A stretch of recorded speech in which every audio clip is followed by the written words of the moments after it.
welcome to Myth Monsters. My name is Erin and I'll be your host for these little snack bite-sized podcasts on folklore and mythical monsters from around the world.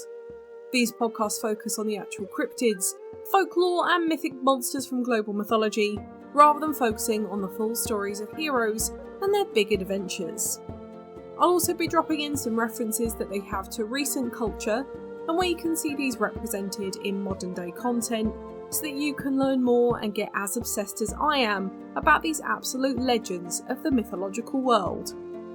I've been doing a lot of travel lately, so I've been able to bash out a couple of episodes on the train as well. However, the problem with being a mythical monsters podcaster is that when you're writing about them on a train, the people nearby typically look at your screen as they go past and think I'm a psychopath for reading all about them. This week's monster made me a true victim of this because it's a horrible one and I had to do a lot of kidnapping and drowning research for. So let's head on up to meet a menace of the Arctic Inuit people, the Ijiraq, in this episode.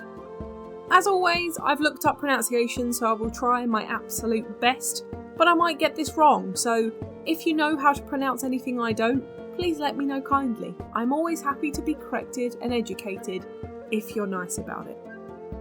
So what is an Ijiraq, I hear you ask?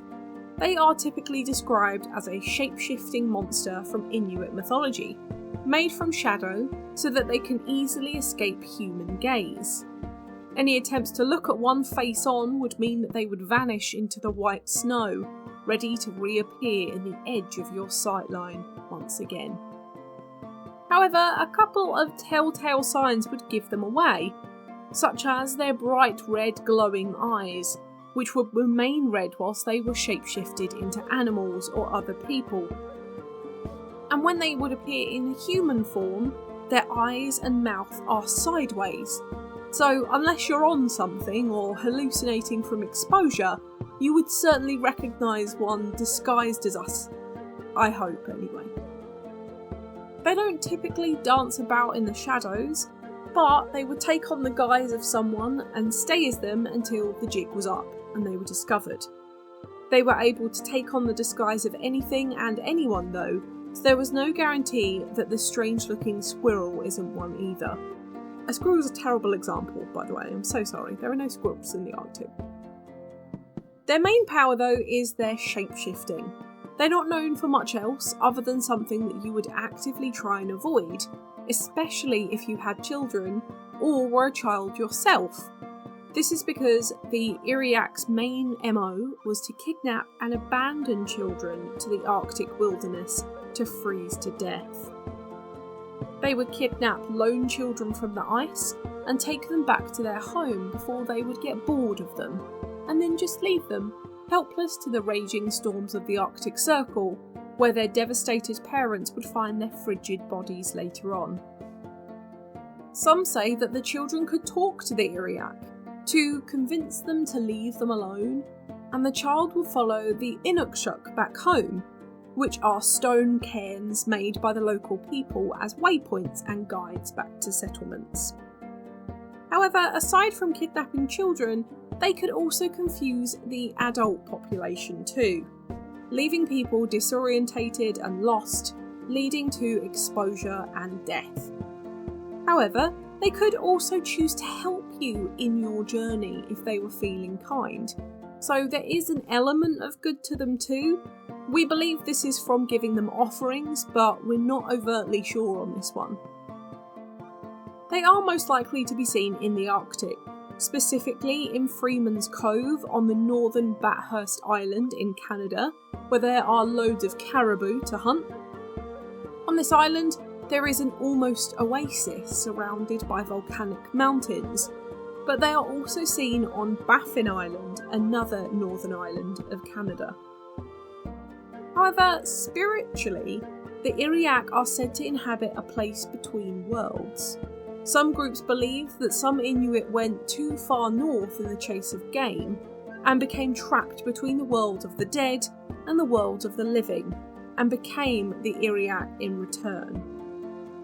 Some elders will avoid being around northern Inuit people fearing that they are already evil Ijiraq ready to steal their kids away.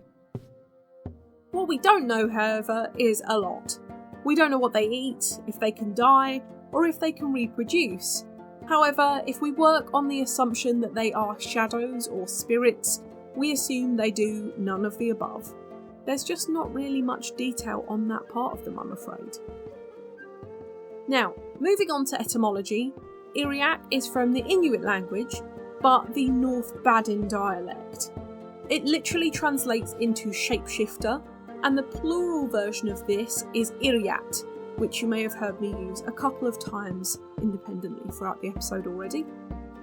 Unfortunately, not a massively interesting etymology for such a different monster this week, but we have what we have, I suppose. For their history, unfortunately, we do not have very much. Due to the still tribal culture within these regions and of these people, not much gets written down, and we, as outsiders, don't get very much access to this culture and its folklore beyond the surface level stuff, because, quite rightly, we are not entitled to it. However, what I can fill this out with is more information on the history of this folklore and mythology, as well as the history of this land as well. The northern Canadian islands, known as Nunavut, were originally inhabited over 4,500 years ago by who would then become the Inuit people, the Thule and Dorset people. Then in around 1000 AD, specifically in 986, Eric the Red, a Norse explorer, got swept off course when trying to get to Greenland, which, if you don't know, is one of the European islands.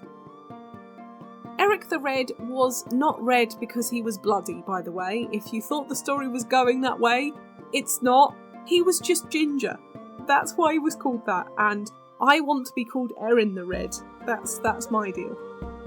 Anyway, he was followed by another Norse explorer, Bjarni Herjolfsson, the same year. It is semi-debated about who got there first, with the history leaning more towards Bjarni. But 15 years later, in 1000 AD, the Norse Greenlanders came over and settled in the islands anyway. Then, in 1576, Martin Frobisher, an English sailor, claimed the islands for Queen and country, being Queen Elizabeth I at the time, and the capital of Nunavut was renamed from this to Frobisher Bay. The Brits then did what we do best and conquered the rest of Canada and North America, making it formally a British colony in 1867, including Nunavut. But then, in 1926, Canada was given self-governing rights, and then in 1982, Canada was signed out of British rule, but they decided to stay within the British Commonwealth, where they still remain to this day. Nunavut, though, is still the least populated Canadian region, with only about 25,000 residents, and still 80% of them are Inuit. Inuit folklore is built on word of mouth, passed through ancestral lineage, and across tribes are never really passed on to outsiders or written down.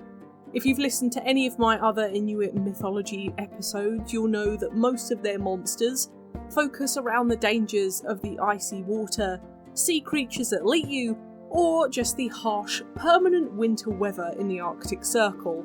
And the Ijiraq is no different here. There is a story around the Ijiraq, however, I can't find any sources to back this up or find anything on this so-called infamous explorer within them, so you can take or leave these mythological stories, I suppose. In one story, the infamous explorer, and that is within bunny rabbit quotes, Corey K. Boat and his wife Enugu were said to be out hunting at Freeman's Cove, and Boat, despite being a apparently renowned navigator, became completely lost.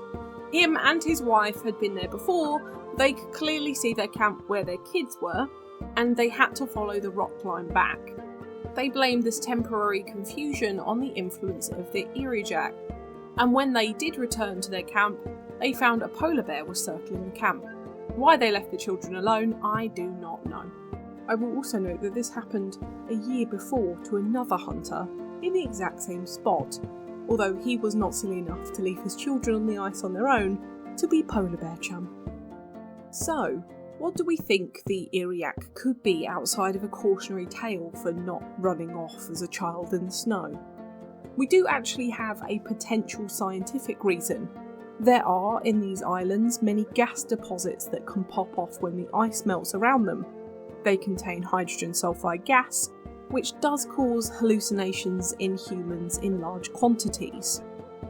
Now, I think this is actually quite dismissive of folklore, to say that the inhabitants were all hallucinating monsters stealing their children. At least I think it feels quite patronising. So I guess take this interpretation with a pinch of salt. What I do think this could be though is a cautionary tale, told to children to keep their community close and their family close to ensure that they didn't get nabbed by an animal or slip into water or just even getting lost and dying from hypothermia.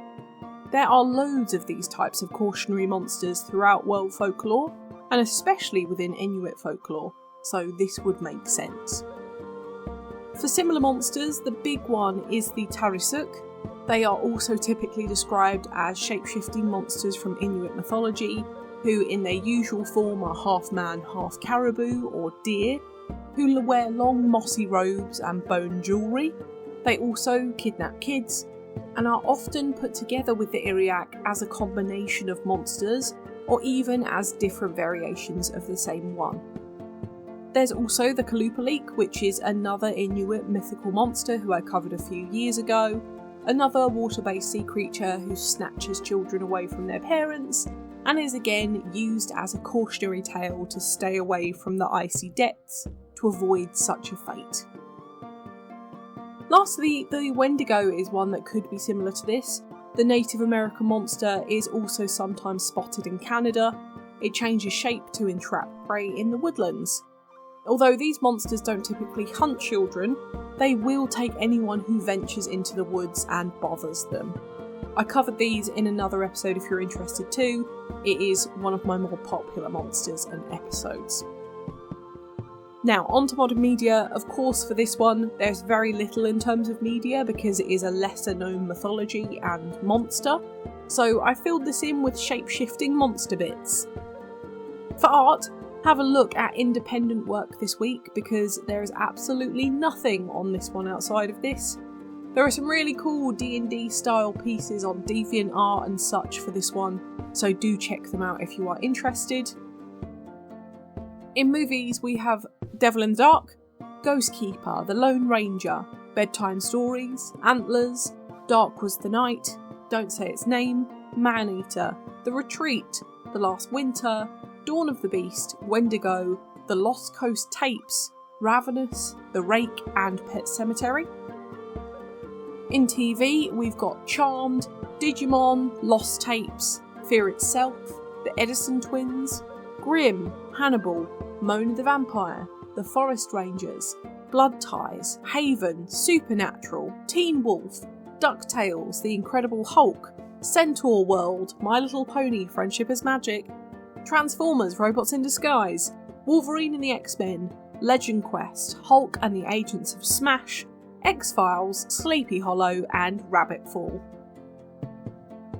For video games, we have ones such as Bloodborne, Gems of War, Final Fantasy, Dusk, Fallout, Diablo 2, Weird West, Brave, The Search for Spirit Dancer, Grim Dawn, Dead Space 3, Ghostmaster, Hexen, West of Dead, Kona, Outward, Blood West, Shin Megami Tensei, Until Dawn, X2 Wolverine's Revenge, Adventure Quest World, The Grand Stream Saga, X-Men Arcade, World of Warcraft, Warcraft 3, Oh Dear, The Secret World, The Legend of Dragoon, and Spooky's Jump Scare Mansion. My book recommendation this week is The Hidden, a compendium of Arctic giants, dwarves, gnomes, trolls, fairies, and other strange beings from Inuit oral history by Neil Christopher, for some really great Inuit mythology stories that we do have access to in the Western world, that they very kindly shared with us. But now it's time for Do I Think They Existed? A weird one this week because it's actually quite tempting to say yes. Do I believe this monster is physically out there grabbing people to leave for the cold to take? No. But do I believe they're a good boogeyman to stop kids from going out into the deadly cold without their parents? Yes, most definitely. The danger is still very real, so if there's a folklore figure who dissuades them from doing that, then I think that's a good thing. I do think the idea of a sideways face monster that never lets you see it is quite scary, although the technical issue of being kidnapped by something that can't ever be looked at fully is pretty strange. Maybe once it's got you, it doesn't need to hide anymore and you can look at it. Maybe that's how we know it has this sideways face. Gross, I hate it. I do think this one is a real cool monster though. It definitely covers the idea of stranger danger, but also that boogeyman of the Arctic figure. So maybe this one is a maybe from me in a spiritual sense, I suppose. But what do you think? Did the Ijiraq terrorise Inuit children and kidnap them for fun? Let me know on social media, I would love to know what you think about this one. They are a super interesting monster. I really love covering any Inuit myths as they are very unsung and super spooky. I also really like learning more about it as I just don't know very much about that mythos. I don't know much about that part of the world, so I hope you enjoyed the ride as much as I did. Next week, we're heading back over to balmy Britain for a monster that has been turned into an icon from the Harry Potter films.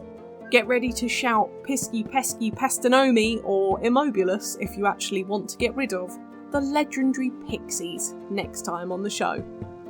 For now, thank you so much for listening. It has been an absolute pleasure as always. If you enjoyed this podcast, please give it a rating on the service you are listening on. I've got loads of social media for any questions or suggestions on what monsters to cover next, and I'd really love to hear from you. The social media handles for TikTok, YouTube and Instagram are Myth Monsters Podcast, Twitter is Myth Monsters Pod, and Blue Sky is just Myth Monsters. But all of our content can always be found at mythmonsters.co.uk, and you can also find us on Good Pods, Buy Me a Coffee and Patreon if you want to help me fund the podcast too. Come join the fun though, share this with your pals, they might love me as much as you do. But for now, stay spooky, and I'll see you later, babes.